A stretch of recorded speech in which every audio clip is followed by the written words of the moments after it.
प्रश्न 14। किसी समद्विबाहु समकोण त्रिभुज का क्षेत्रफल 200 वर्ग सेंटीमीटर है तो कर्ण की लंबाई बताएं। तो प्रश्न 14 का बी तो कह रहा है किसी समद्विबाहु समकोण त्रिभुज का क्षेत्रफल। तो पहले समद्विबाहु समकोण त्रिभुज बना लेते हैं।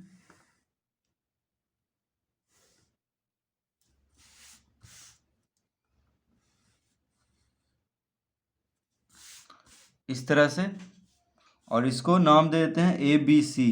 A B C.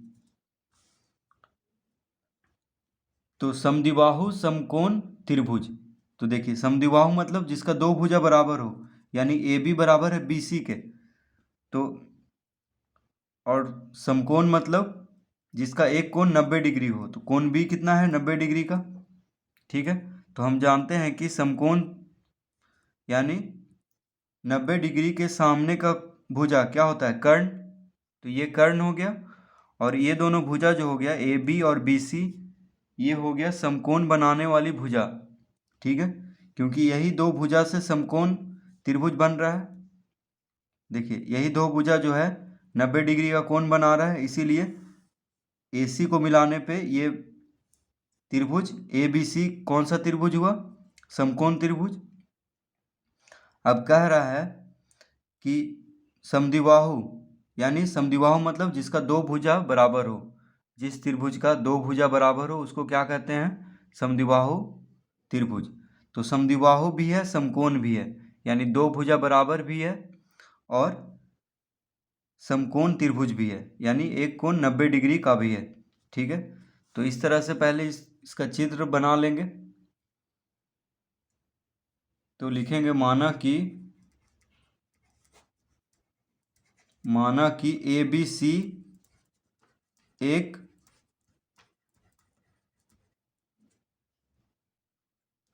समद्विबाहु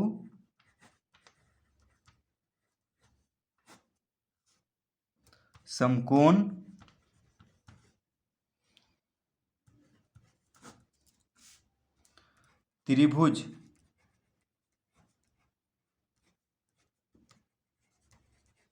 त्रिभुज है जिसका ए बी बराबर बी सी, यानी जिसका ए बी भुजा बी सी भुजा के बराबर है। ठीक है, समद्विबाहु में यानी दो भुजा बराबर है, तो ए बी जो है बी सी के बराबर है। तो इसको हम x मान लेते हैं, ए बी बराबर बी सी बराबर x सेंटीमीटर। तो सेंटीमीटर में ही क्यों मानेंगे, क्योंकि क्षेत्रफल दिया हुआ है वर्ग सेंटीमीटर में। तो ए बी बराबर बी सी बराबर x सेंटीमीटर हम मान लेंगे। देखिए यहाँ पे माना कि लिखे हैं, तो इसी में सब आ जाएगा। तो ए बी सी एक समद्विबाहु समकोण त्रिभुज है जिसका ए बी बी सी के बराबर है, जो कि x सेंटीमीटर है। ठीक है, ये मान लेंगे ए बी बराबर बी सी बराबर x सेंटीमीटर। तो बी सी भी x और ए बी भी x। तो अगर ए बी को x माने तो बी सी भी x होगा, क्योंकि ए बी और बी सी क्या है, बराबर है। अब लिखेंगे, अब त्रिभुज का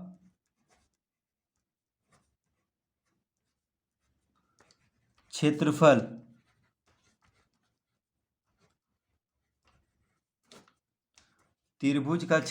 बराबर, सूत्र क्या होता है। तो इस त्रिभुज में ए बी क्या हुआ, लंब हुआ यानी ऊंचाई, और बी सी हुआ आधार। तो दोनों बराबर है। ठीक है, तो इसमें हम त्रिभुज का क्षेत्रफल का कौन सा सूत्र लगाएंगे, 1/2 गुना आधार गुना ऊंचाई। ठीक है, क्योंकि देखिए दोनों x है तो x का मान आ जाएगा, क्योंकि क्षेत्रफल दिया हुआ है। तो त्रिभुज का क्षेत्रफल कितना दिया हुआ है, 200 वर्ग सेंटीमीटर। 200 वर्ग सेंटीमीटर त्रिभुज का क्षेत्रफल दिया हुआ है। तो त्रिभुज का क्षेत्रफल का सूत्र होता है 1/2 गुना आधार गुना ऊंचाई। तो 1/2 गुना आधार गुना ऊंचाई बराबर 200 वर्ग सेंटीमीटर। ये दिया हुआ है, त्रिभुज का क्षेत्रफल दिया हुआ है। तो त्रिभुज का क्षेत्रफल का जो सूत्र होता है उसके बराबर हम लिख लेंगे 200 वर्ग सेंटीमीटर। अब लिखेंगे 1/2 गुना आधार। देखिए आधार है इस त्रिभुज में BC और ऊंचाई यानी लंब है, तो लंब को ही ऊंचाई कहते हैं, तो ऊंचाई क्या है AB। तो लिख लेंगे 1/2 गुना BC गुना AB बराबर 200 वर्ग सेंटीमीटर। अब लिख लेंगे 1/2 गुना BC को भी x माने हैं और AB को भी x माने हैं, क्योंकि BC और AB बराबर है। तो BC की जगह पे x और AB की जगह पे x लिख लेंगे बराबर 200 वर्ग सेंटीमीटर। इस तरह से लिख लेंगे।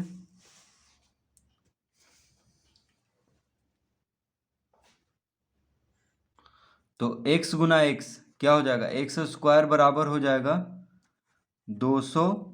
देखिए 2 जो है x गुना x के साथ 2 क्या है, भागा में है, 1/2 है, तो 2 भागा में हुआ, तो 2 इधर जाके बराबर के दायां तरफ जाके क्या हो जाएगा, गुना में। ठीक है,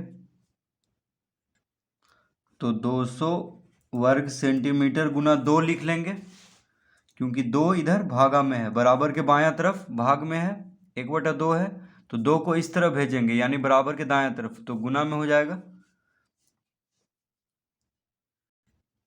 तो x बराबर कितना हो जाएगा, तो लिखेंगे x बराबर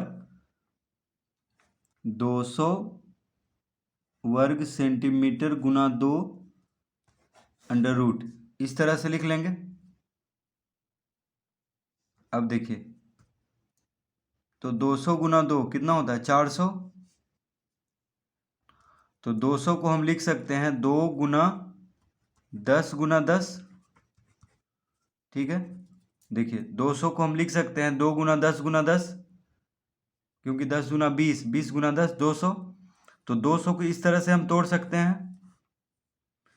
ठीक है, कोई फर्क नहीं पड़ रहा है, क्योंकि देखिए 10 गुना 10 100, 100 दूना 200, और ये 2 यहाँ पे लिख लेंगे, वर्ग सेंटीमीटर है। ठीक है, तो वर्ग सेंटीमीटर ही रहने देंगे, इसको अंडर रूट कर देंगे। तो देखिए 2 गुना 2, 2 2 बार है तो 1 2 बाहर हो जाएगा, 10 भी 2 बार है तो 1 10 बाहर हो जाएगा,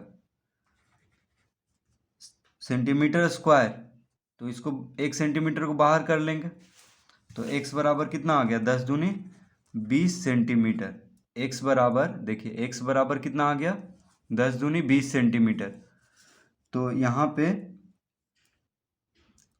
200 को हम इस तरह लिख लेंगे, देखिए 10 गुना 10 100, 100 दूना 200, और ये जो 2 है यहाँ पे, उसको यहाँ पे लिख लेंगे। तो इस तरह हम क्यों लिखेंगे, क्योंकि 2 2 का जोड़ा लगाना है, तभी वर्गमूल निकलता है। देखिए अंडर रूट में 2 2 का अगर जोड़ा लग गया तो एक एक बाहर कर लेते हैं, तो 2 10 है, 2 बार 10 गुना हो रहा है तो 1 10 बाहर, 2 बार 2 गुना हो रहा है तो 1 2 बाहर, तो कितना आ गया, 20 सेंटीमीटर। x बराबर 20 सेंटीमीटर। तो लिखेंगे अतः AB बराबर BC बराबर 20 सेंटीमीटर। तो हम x किसको माने थे, x हम AB बराबर BC बराबर x हम माने थे, AB बराबर BC बराबर x। ठीक है, तो x बराबर कितना आ गया है, देखिए ये आ गया है 20 सेंटीमीटर और ये भी आ गया है 20 सेंटीमीटर, क्योंकि दोनों को x हम माने थे। तो AB बराबर BC यानी कितना आ गया है, 20 सेंटीमीटर। तो प्रश्न में पूछ रहा है कि कर्ण की लंबाई बताएं। तो देखिए कर्ण यानी AC, तो समकोण के सामने वाला भुजा को क्या कहते हैं, कर्ण। तो AC की लंबाई हमें ज्ञात करना है। ठीक है, AC की लंबाई हमें ज्ञात करना है।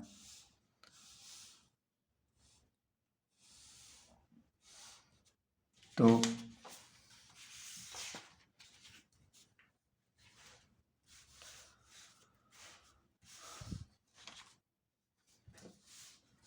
तो लिखेंगे यहाँ पे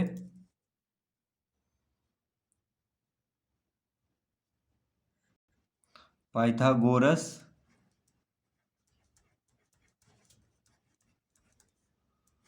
पाइथागोरस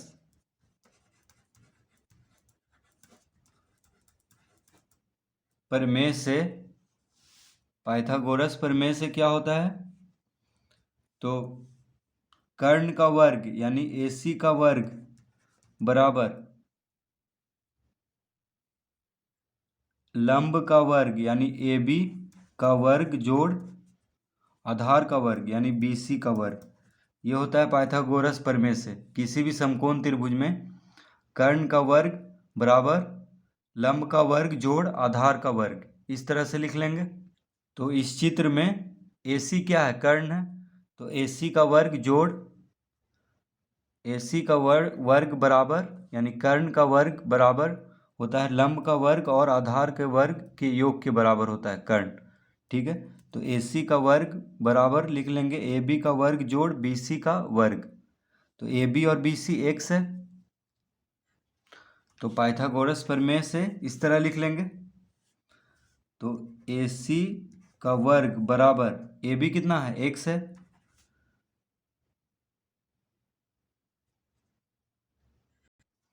तो AC का वर्ग बराबर हो जाएगा AB।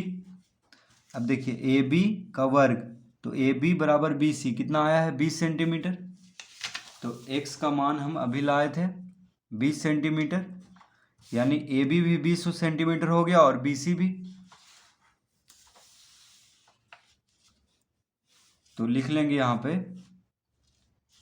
AC स्क्वायर बराबर AB कितना है? 20।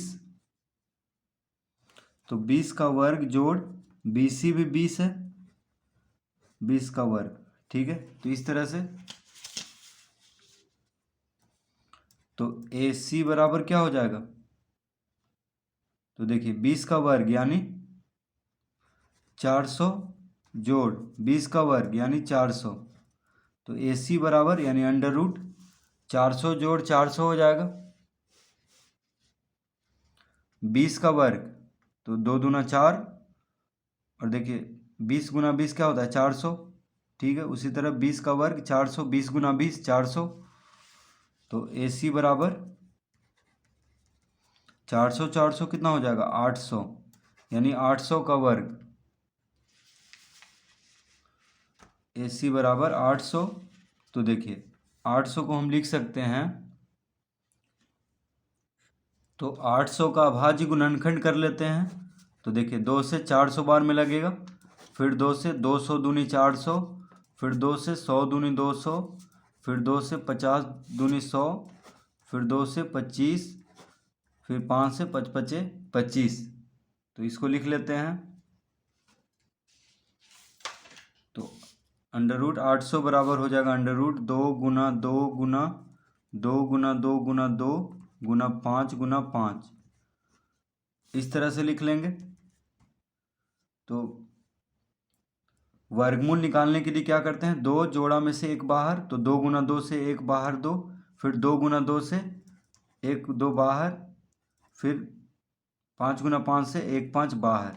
फिर देखिए 1 2 बच गया यहाँ पे, तो इसको लिख लेंगे गुना रूट 2, क्योंकि ये अकेले बच गया तो इसको रूट में ही रहने देंगे। देखिए ये 2 से एक 2 बाहर, ये 2 से एक 2 बाहर, और ये 5 से एक 5 बाहर हुआ था, तो 2 बच गया, यानी इसको रूट 2 ही लिख लेंगे। तो देखिए इसको गुना करते हैं, 5 दूनी 10, 10 दूनी 20, यानी 20 रूट 2 सेंटीमीटर। तो सेंटीमीटर में ही उत्तर आएगा, क्योंकि क्षेत्रफल सेंटीमीटर में था। तो इस तरह प्रश्न 14 का बी हल करेंगे।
तो अंत में यहाँ पे लिख लेंगे अतः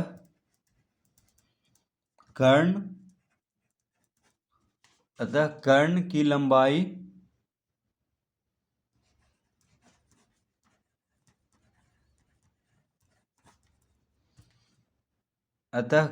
लंबाई बराबर कितना आ गया 20√2 सेंटीमीटर। 20√2 सेंटीमीटर। तो इसका मतलब हुआ कि AC होगा कितना 20√2 सेंटीमीटर। ठीक है, तो AB 20 सेंटीमीटर, BC 20 सेंटीमीटर और AC कितना होगा 20√2 सेंटीमीटर। यानी आधार 20 सेंटीमीटर, ऊंचाई यानी लंब 20 सेंटीमीटर और कर्ण 20√2 सेंटीमीटर।